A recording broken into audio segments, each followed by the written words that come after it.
A very good morning to you. Thank you so much for finding time to be with me today, the 23rd of November 2022. The show is Good Morning Africa. My name is Miriam Ogotu, and I trust that your day has started off well. Good afternoon, good evening, depending on where you're tuned in and joining us from. So on the show, as usual, I bring us the latest news from the continent of Africa. And I start by going through the headlines of Kenya's leading newspapers. We start with the Star newspaper. Why wash threatens your job? Experts warn that rampant money laundering could cut Kenya off international finance system. That story is on page 4 and 5 on the Star newspaper. Disquiet in Ruto camp as Rift Valley MPs protest CS Kuria maize imports. That story is on page 6. Authorities conducting tests on recalled ARVs. Authorities are still conducting tests on the locally made ARVs that were recalled 2 weeks ago due to faulty packaging and black spots on some tablets. The Pharmacy and Poisons Board ordered a recall of 14 batches containing thousands of tablets. The story is on page 2.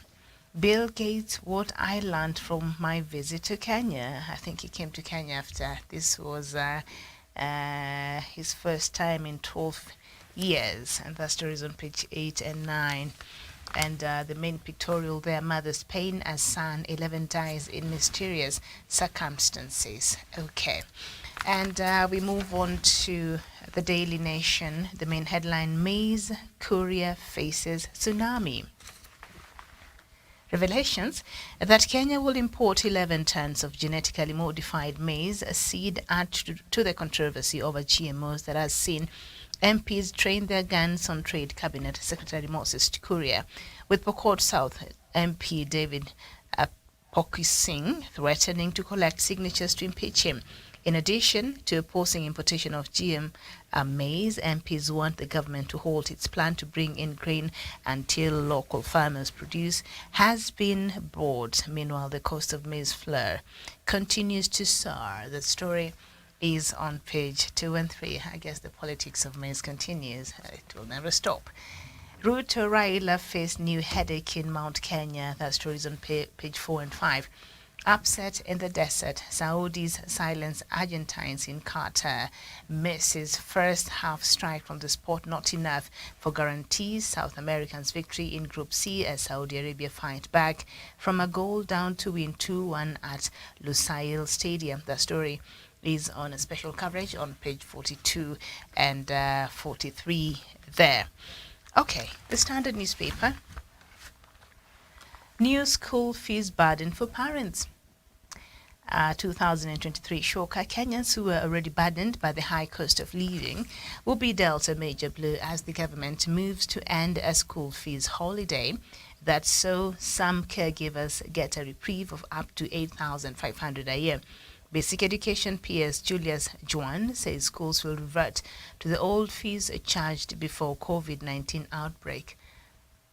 I really don't know if these policymakers and people who are making some of these decisions in our new government, if they're really in touch with the feelings of Kenyans on the ground. So I don't know how this is going to be received. I bet not very well, because a lot of parents right now are still reeling, from the effects of COVID. We know the school calendar has been crazy this year and also last year, and the way in which the schools have had to work to ensure that our children get compensated, and we've had so many times, more than usual, and parents have been going through a very hard time. And then on top of that, now there's a possibility of increasing the school fees starting next year.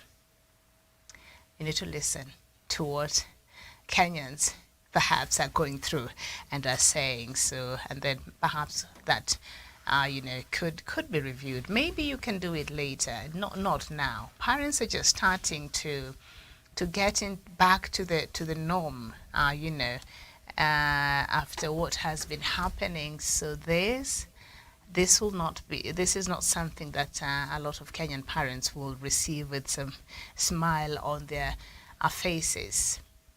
Okay, all right. And also, government, public education should be made affordable. And that is something that I feel very passionate about. A majority of Kenyan children go to public schools. So the government has a responsibility to ensure that even the fees that is charged in these public schools that majority of our children go to is the kind that is sustainable and a lot of Kenyan parents can afford, because the government has a responsibility to ensure that children go to school. And this increase will be on public schools, which should be affordable. Parents are already suffering, so I hope that this is something that the Ministry of Education and the government of President William Ruto will have to review, and perhaps just do it in batches. This will be too much already to parents who are burdened. Let's make public education affordable to the children of this country. That's all I'm saying. Okay, MCA's plan to impeach Governor Mwangaza. That story is on page 22. And maize imports MPs train their guns on Korea. Barely 70 days in office, President Ruto's government is facing headwinds over its new policies. One such is a decision to allow importation of 10,000 tons of GM and conventional maize. And now angry leaders not only want the plan stopped, but are threatening to impeach Trade CS Moses Kuria, page 6. But why would they want to impeach Trade CS Moses Kuria? Moses Kuria is only implementing policies agreed upon on maybe cabinet meetings, or is just implementing policies from the government. So if you're seeking to impeach someone, you're looking at the wrong person, and I'm not implying anything here. You have to understand every government has its agenda. Every government sits down, crafts down its policies, has its agenda. So the ministries are only vehicles that are used to implement this agenda. So if you're looking for someone to complain for or about or to, then you know where the buck stops. Moses Kuria is just implementing some of the policies under this government. So I don't know if impeaching him will solve that problem. With this new importation of 10,000 tons, a decision that was made, and that was not even gazetted yet. So I don't know if impeaching Moses Kuria will solve that problem. I think those who are seeking to do that, you are looking at the wrong person. Okay, I think I'll just leave that there. So we pay our attention now to some regional newspapers. Let me see what we have from across the continent this morning. Newsday from Zimbabwe. Parents abusers face jail. Okay. Daily News, also from Zimbabwe, all eyes on Idi as he presents SONA amid anxiety over prices of basic goods, power cuts. Zimbabwe, today on Wednesday, I think it is, opening a new, I don't know if I have it in one of the news items here, a parliament that was built, a new parliament that hosts members of parliament, and also the Senate that was built by the Chinese government. So I think today he was going to open that parliament, something like that. And then tomorrow, I think he's meant to do a State of the Nation address or something like that. One of the two, but I think I have it in details there, so I'll bring you up to date with that. The Nation from Nigeria. Oil, Buhari warns against Niger Delta mistakes in North. The Guardian from Nigeria. Oil drilling begins in Gombe, Bauchi with 1 billion barrels oil, 500 BSCF gas. And Windhawk, that is from Namibia, Windhawk Observer. Possible bribes gives Xi Jinping upper hand. Okay. And then the Namibian delegates chopped from Congress list. That is what we have. The new vision from Uganda.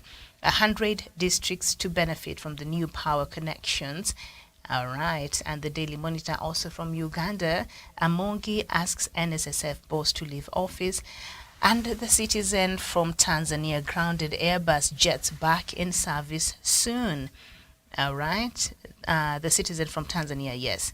And the Daily News from Egypt. Egypt agrees sign agreement on maritime rescue. And that is what we have on some of the regional papers. So you are now up to date. But let me bring us up to date with a more detailed news from across the continent of Africa this morning.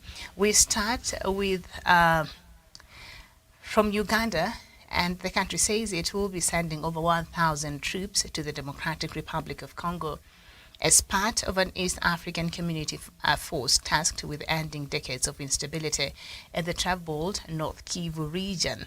Both Kenya and Burundi have already sent soldiers to the eastern province to take part in the regional force.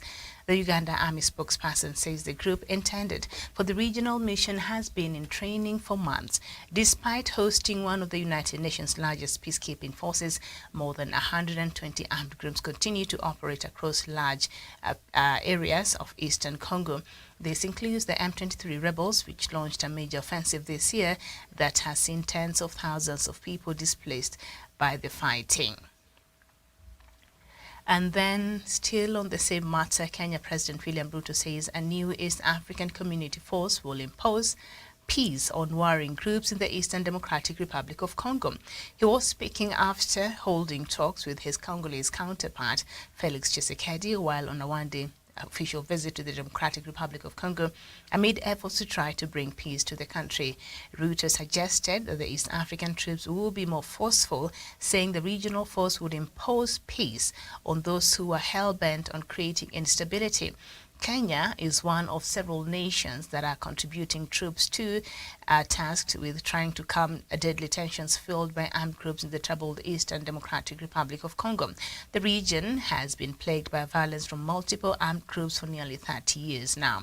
The first of over 900 Kenyan soldiers have already arrived in Goma, the capital of North Kivu, which is under threat from an offensive by M23 rebels.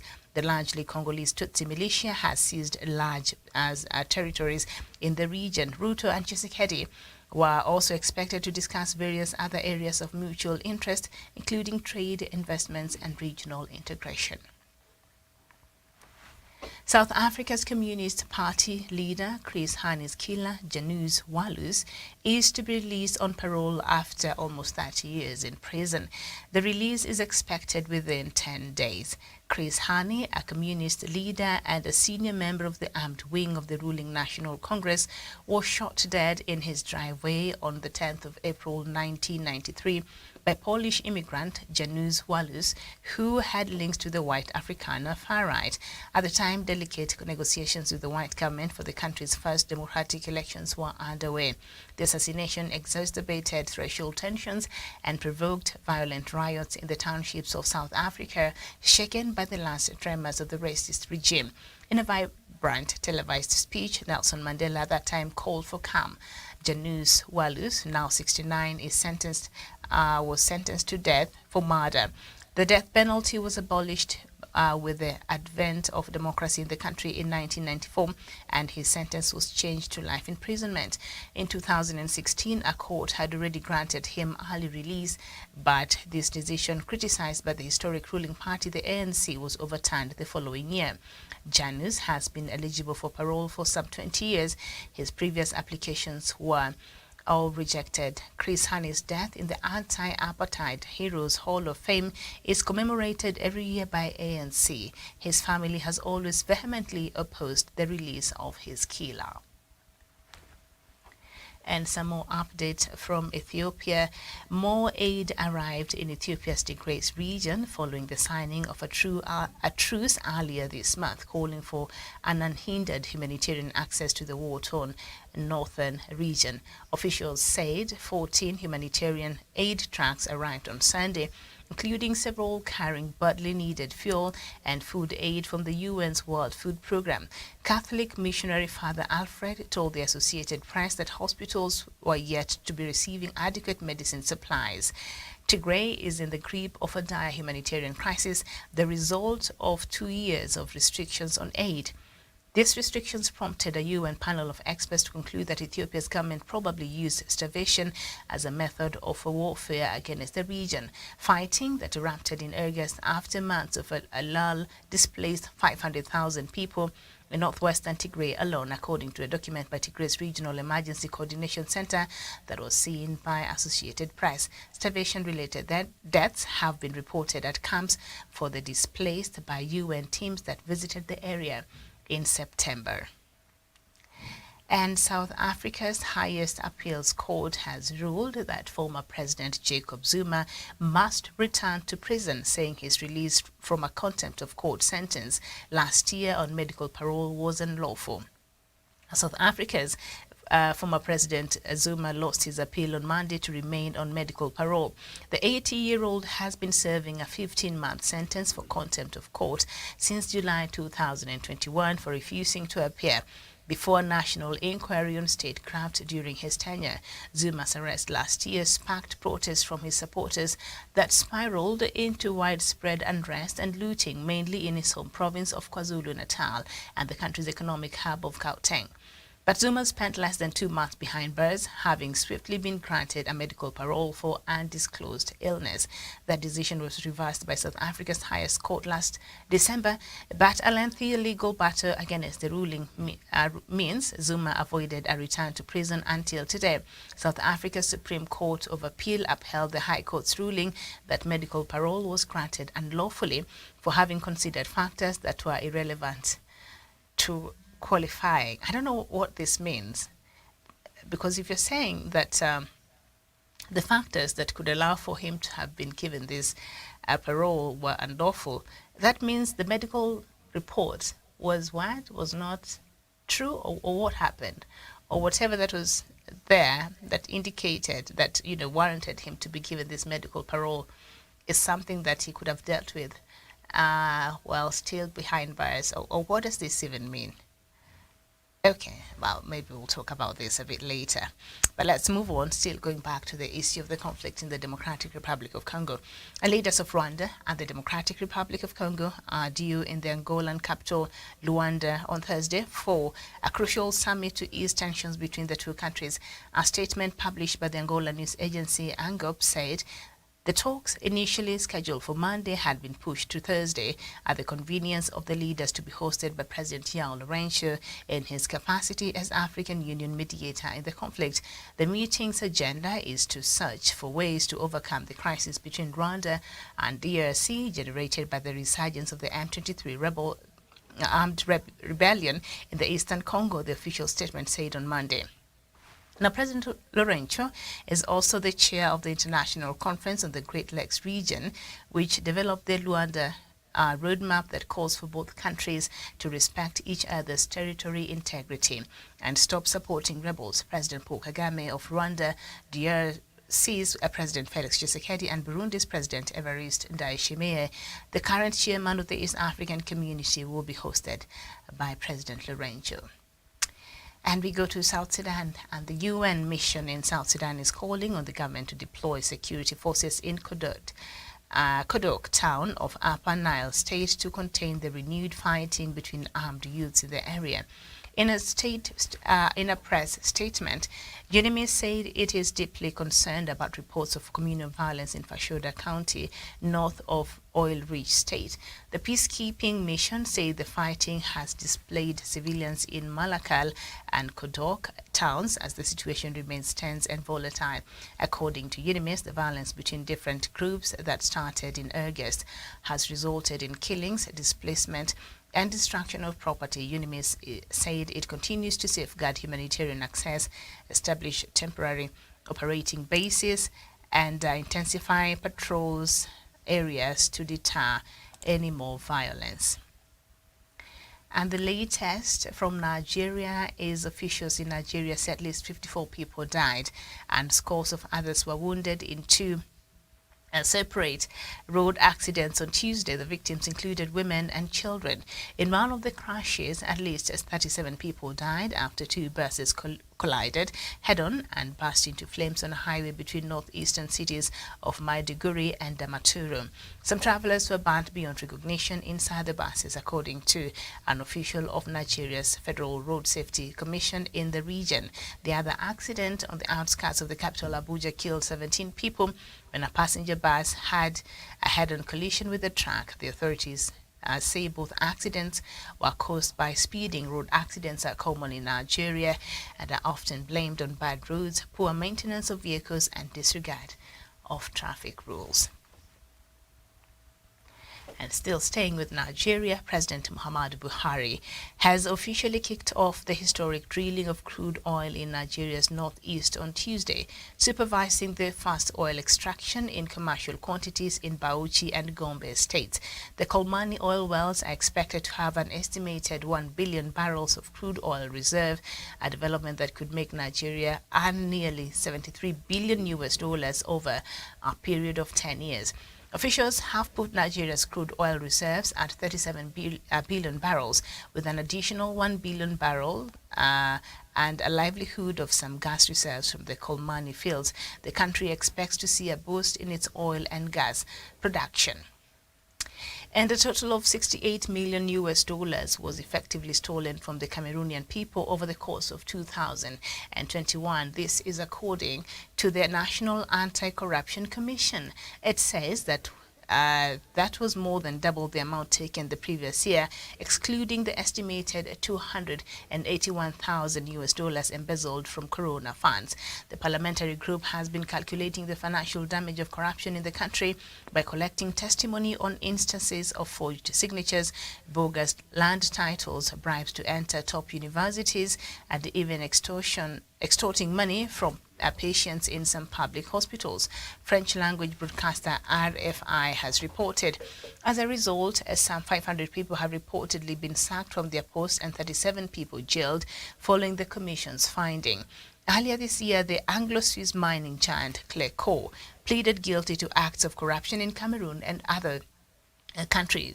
RFI says the Anti-Corruption Commission's president did not refer to Glencore, Cameroon's national hydrocarbon company, or the national refinery company Sonara by name when announcing the report's findings on Monday. And you wonder why.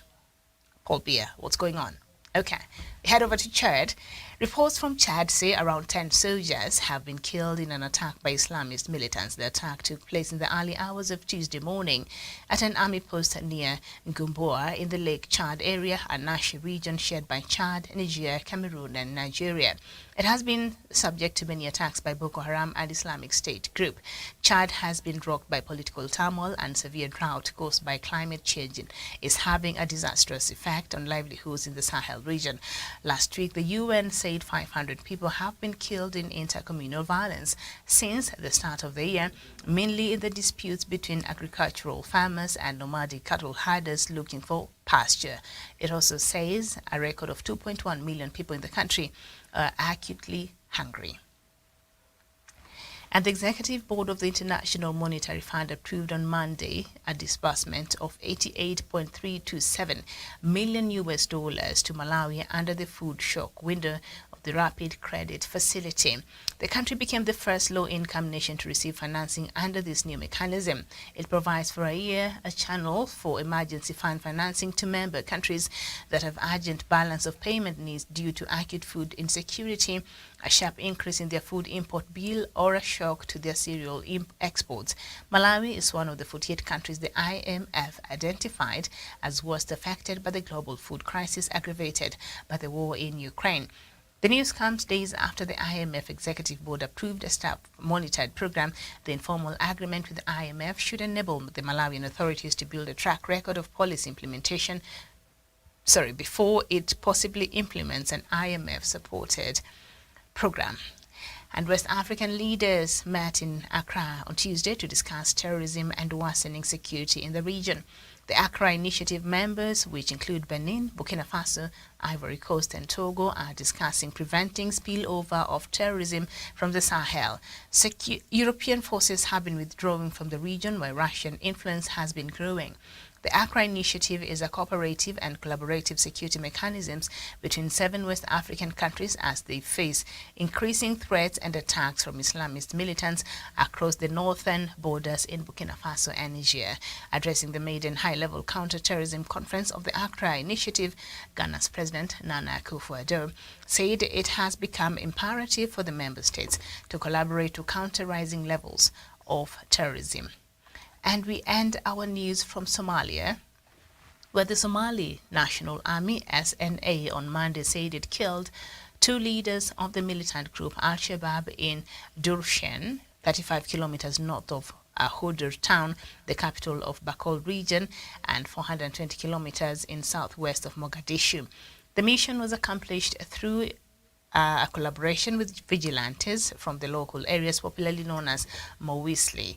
The Somali National News Agency, SONA, referred to as unnamed Somali army officials from the 9th Division serving under Section 60 of the SNA, saying that the Al-Shabaab leaders who were killed were identified as Ahmed Morabakei and Ali Gawene.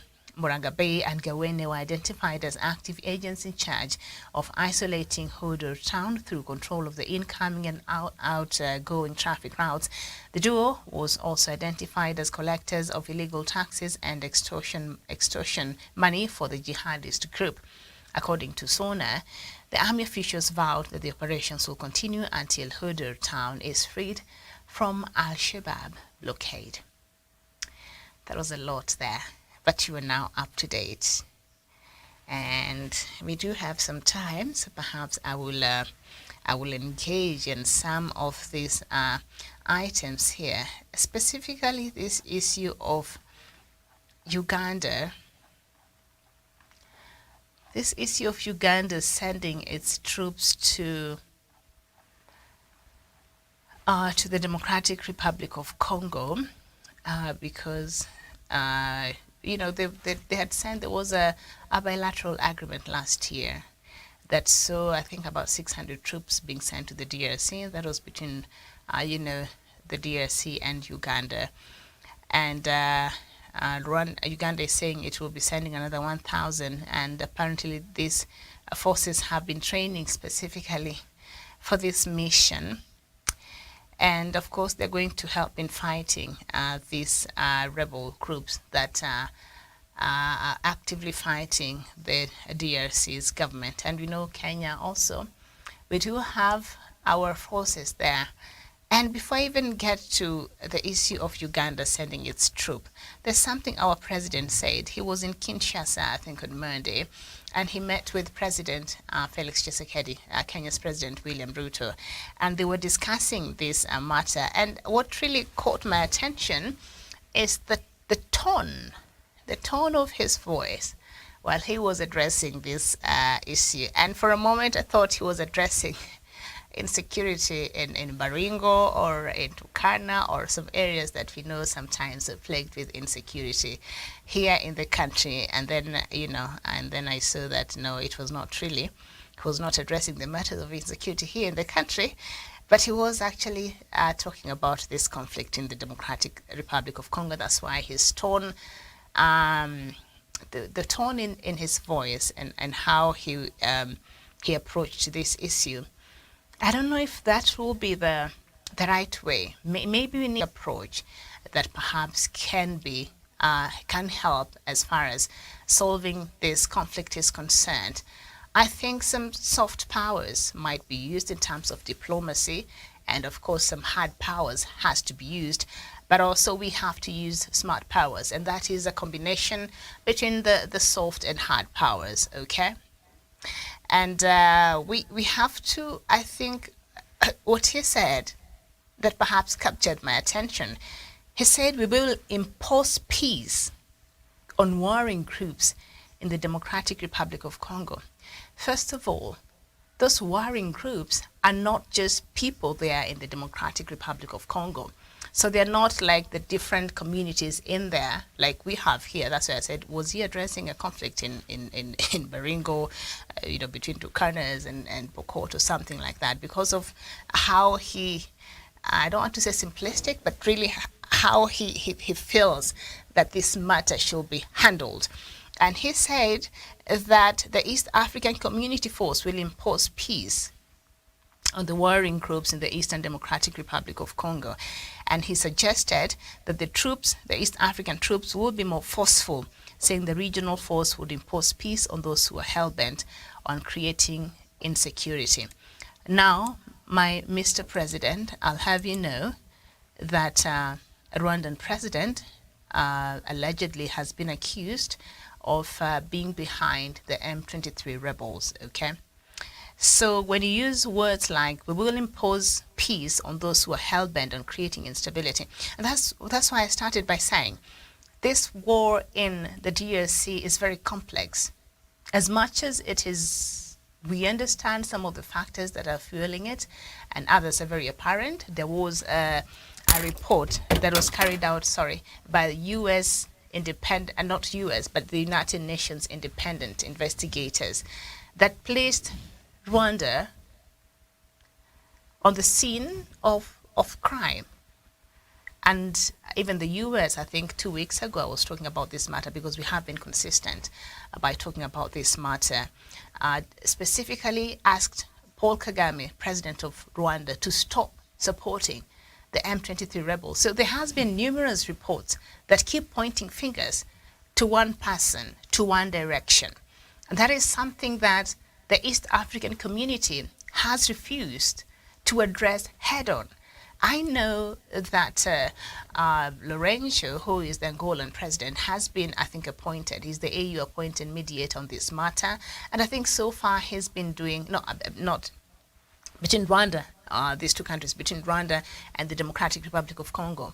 And so there are different mediation processes going on as far as this conflict is concerned. There's another one that I think President Uhuru Kenyatta is also concerned, that they're trying to bring all these rebel groups on the table to mediate. That is also one side of that mediation. Now we have these two countries that also seems to need a lot of mediation between them. So they're meant to be meeting on Thursday in Angola with President Lourenço. So when Mr. President William Ruto of Kenya now says that we have to impose peace on those who are hell-bent on creating instability, I don't know if that is the right tone to approach this matter and find a solution. And I do agree, enough is enough, and I understand that perhaps that is where President Ruto is coming from, because I mean, this is something that has been ongoing, and to some extent we are perhaps able to know who are involved and are sponsoring this conflict. But imposing peace, you can't impose peace. You cannot impose peace. The same way you cannot go to South Sudan and decide we will impose peace. There has to be some willingness to accommodate that peace. The situation must be viable for that peace to be lasting. So peace is not something that you impose. Peace is not an event, it is a process. Especially this war in the DRC has gone on now for 30 years. So if you think you wake up one morning and go impose peace there, I don't know. Look, I'm not even a security expert. I have no intelligence, report. But from what we've been seeing and the facts on the ground, this conflict is multifaceted and requires a lot of sensitivity in handling it. Like I've mentioned, there has to be some soft powers, being used here. There has to be some hard power, because when you have people dying and these rebel groups are merciless and they're getting people out of their homes and they're murdering, then that is the point where, these forces that are going in there stands up and protects the people by all means necessary. So we have to use that hard power. And now we have to combine both and use smart powers and decide how do we approach specific aspect of this conflict and which way is the best way to solve this problem. So it's not one pill that can cure everything, but we have to look at all ways. And I'm sure the people who have been involved in this mediation process understand. And President Uhuru Kenyatta, I think, has been doing a great job. When he was the president, and now that he's the former president, I think he started this process from the East African Community Bloc, and he's been doing a great job. So we should just continue hoping that, finally we can find a solution. All right, so that is a wish, and that is a prayer from, I think, all of us. But now, by Uganda saying that it's going to send over 1,000 of the troops to the Democratic Republic of Congo as part of the East African Community Task Force to eradicate the instability of troubled northern Kivu, I have a bit of a problem with that, because, Rwanda, Uganda, and Burundi have been accused of having interest and being part of this conflict. So if we truly want to have an East African community force that is going to fight these rebels, then the presence of these countries, Uganda, Rwanda, and Burundi, as part of this force that is going in there to fight some of these people that they're being accused of even supporting, because they have interest there. It dates way back. So I don't know if this is going to be counterproductive. I don't know if that was a great move. And if at all that will inspire some trust, even with the locals there. Between the DRC, there has been a problem between DRC, Rwanda, Uganda, and Burundi. There has been a problem over these rebel groups. And so I'm not sure. I'm not sure if Uganda sending its troops there is the best move as far as this conflict is concerned. This is just my personal opinion. I'm not a security expert, okay? Because of they have been mentioned. They have been mentioned. So unless the underlying problems, and we've seen how this has been playing out, Rwanda and Uganda. In fact, the resurgence of the M23, one part of that problem is the long-standing rivalry between Uganda and Rwanda in the Democratic Republic of Congo and the Great Lake regions. That is one of the key drivers, among other factors, that are internal as far as this conflict is concerned there in the Democratic Republic of Congo. So unless they solve their own underlying problems, and before they go there, Rwanda and Uganda, of course, I've not heard that Rwanda is taking its troops there. I don't think Felix Tshisekedi, will welcome that, because Rwanda has, Tshisekedi is accusing Paul Kagame of supporting the M23 that is fighting. And we have over 120 rebel groups. So why they're only singling out the M23, sometimes you wonder why, but I think it's the most lethal.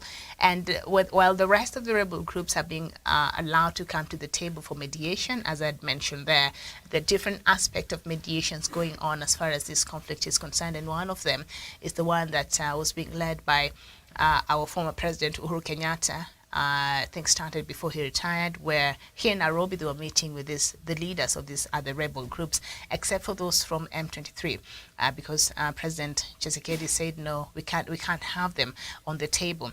So if you're going to have Uganda increase its military presence there in the Democratic Republic of Congo, but you're not allowing Rwanda to do the same, but you're accusing Rwanda on the other side, it's not a good situation. So I think for the interest of really finding a lasting solution, I think Rwanda should not be sending its forces in the Democratic Republic of Congo. I believe Uganda should not be adding any more troops in the Democratic Republic of Congo. I believe Burundi should not be sending its forces in the Democratic Republic of Congo. The DRC is a member of COMESA. We could get troops from other countries that would work with the other, countries from the East African communities that have not been mentioned and are not persons of interest in this conflict, and work together with forces from other countries outside of the East African region. Otherwise, Uganda and Rwanda they've been accused of backing movements in Congo since they clashed militarily in Kisangani in the late 1990s. So this has been an ongoing rivalry between these two countries, and there's a larger conflict system where the Uganda and the Rwandan contest for supremacy. They're always contesting for supremacy, almost always coincides. Every time they do that, that war plays out in the Democratic Republic of Congo. And it's a proxy warfare that is ongoing. And this has to be looked at. This has to be looked at, and of course there are certain factors that interest these countries there, specifically Uganda and Rwanda, and there are other economic and commercial interests at play because of the huge financial interest there, particularly extractives, which contributes to the rivalry.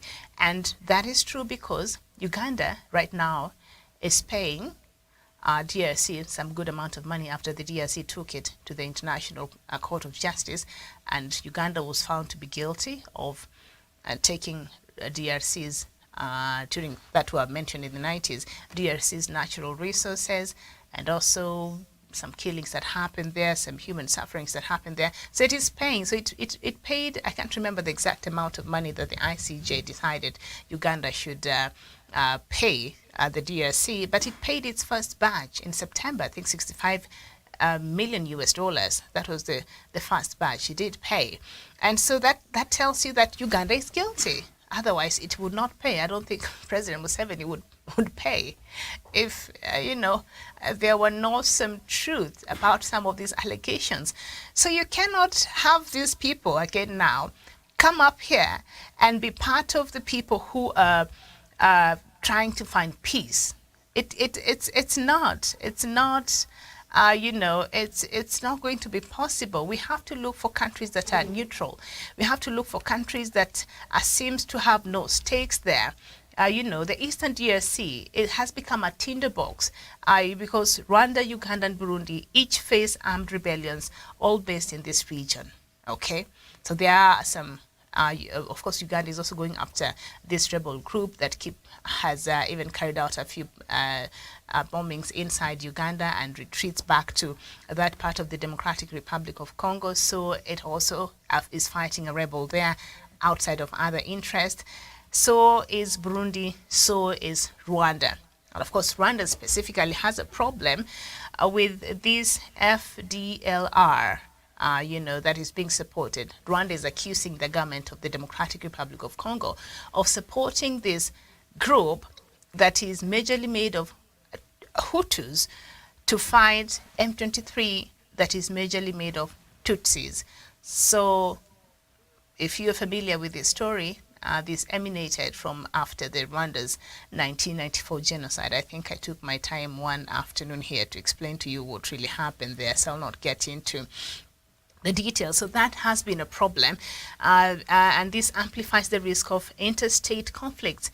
Rwanda has been more explicit in its threat to intervene militarily in the DRC than it has been in recent years, and it accuses the FARDC, that is the official government armed forces of the DRC, for fighting alongside the FDLR, that Hutu armed group that Kigali is accusing of the government of DRC of using it to fight the M23, or fight the government of Rwanda, and being indifferent to Kigali security fears. However, these threats have been levied before. That makes them more pronounced this time around is the presence of the Ugandan troops in North Kivu, the closeness among Uganda Burundi and the DRC. So that closeness, because there is a working agreement that the DRC signed with the Ugandan government that makes President Paul Kagame very nervous. He does not want to see these three dining on the same table, because we know Rwanda has a problem with all these three countries. Rwanda has a problem with Uganda. Rwanda has a problem with DRC. Rwanda has a problem with Burundi. And it's just the other day that its border with Burundi was opened. It had been closed for quite a long time. Remember when the borders between Uganda and Rwanda had been closed for over 2 years, and we saw how that affected the movement of people and goods and services in this African region. And also in the DRC, the constant accusations that we've seen. So Rwanda seems to be in the middle of all this. So when it sees the DRC warming up to or trying to mend, things with Uganda and Burundi, Rwanda gets very nervous, and Paul Kagame always feels like he should be on that table when these three countries are meeting. So the breakdown of the rapprochement between President Kagame and Tshisekedi, comes, with the closeness of Tshisekedi now being very close to Uganda's president, Yoweri Museveni. In June 2002, Rwanda and the DRC accused each other of firing rockets across their shared border. The DRC authorities also alleged that Rwanda deployed hundreds of soldiers in disguise in Congolese soil. On June 17, the DRC closed its border with Rwanda after a Congolese soldier was shot dead on Rwandan soil. So these allegations continues just one after the other. And Uganda and Rwanda were on a war footing as recently as 2019. They reopened their border in January 2022 after actually a 3-year closure, as I have explained. But tensions still remain palpable and have been worsened by Uganda's recent moves in the DRC. That working relation, it's quite a long agreement that the governments of DRC and Uganda signed. So Kagame did not like that. However, rather than launching direct attacks at each other, the two countries appear to have shifted into a familiar pattern of fighting proxy wars. So instead of just attacking each other, they take it to the Democratic Republic of Congo. So that's why I'm saying having these countries send their troops there for peacekeeping or whatever it is, I think is counterproductive. We don't need their bickering, which I know with time will start playing out in that conflict. So we'll just be firefighting instead of really focusing on who we should be fighting there, the troops that are going. Now we'll have to start mediating between the forces that will be going there. They might even start targeting each other, God forbid. You don't know, because there's a lot of bad blood. So we don't, the forces that are there and the people and the stakeholders that are there, I think they don't need any kind of distraction. And this will bring problems. This might derail the whole process. And this might cause issues even to our forces who are there. They might start fighting each other. That might be a good opportunity. They sponsor, allegedly, this militia group to fight each other over there through their proxy wars. And now can you imagine when the official forces are there? You see how complicated this is? So I think it's just a bad idea. It is just a bad idea, that we have these three, forces there. I think we should look at some other SADC members, to come in and help the neutral East African community countries there and help in stabilizing the Democratic Republic of Congo. Now, the Congolese government, we know, did set conditions for the East African Community Force, including its objectives, areas of operation, and duration. No, it has not said that yet. So we are hoping that there will be a set way of how things are going to be done, so that we don't have another Somalia the making. We don't have our forces overstaying their visit, and that turns to be something else. So anyway, I think that is all we had time for today. And hold on, before I just conclude this matter, there is also another story from South Sudan, which I also felt was quite something. You know, the UNIMIS, the United Nations mission in South Sudan, is now calling on government to deploy security forces in Kodok. So this the United Nations mission in South Sudan, UNIMIS, it's calling on the government forces to deploy forces in areas that we've seen an increase in renewed fighting between communities. Why are these forces there? Why are we paying them to be there? What is their mandate? Is it possible to change their mandate? What is the mandate of these forces? If they're not able to maintain the peace, they're calling on the government to deploy security while you were there, UNIMIS, to provide security. I do understand the mandate of these missions are different, so you can't just start shoot to kill, even when you see that someone has terrorized civilians. You know, the mandates are different. Otherwise, they will be taken to the International Criminal Court. So in a press statement, UNIMIS said it is deeply concerned about reports of communal violence in Vashoda County. So what are they doing there? I think that is my question. What is UNIMIS doing there? What is this MONUSCO for the Democratic Republic of Congo doing there? And for DRC, we have 16,000 of them. In South Sudan, we do have a good number of them. And the communal fighting still continue and the insecurity. Why do we have these missions in this country when the issue they're going to address that has to do with protection of the civilian rights, lives, and safety is not guaranteed? That is not what they're doing. Can we change the mandates of this mission? So UNIMIS said, it continues to safeguard humanitarian access, establish temporary operating bases, and intensify patrols in hotspot areas to deter violence. But the violence has been there. Why? You're patrolling for what? You patrol and then what happens? You know, this is just a joke, and the United Nations is spending a lot of money in supporting these peace missions, in supporting these groups in these different countries, and yet whatever it is that they're meant to do, like this one, UNIMIS, to patrol and deter violence, we know communal violence is on the rise in South Sudan. So what are they deterring? What is their presence there doing? What does that even mean to the local people in South Sudan? Things like this just make my head spin. So I don't know. I think I'll stop there for right now. Thank you so much for watching. I'll see you in a bit with another show that is coming up on top of the hour and perhaps later on. Thank you so much for watching. My name is Miriam Ogotu. You have yourselves a good morning. Bye-bye.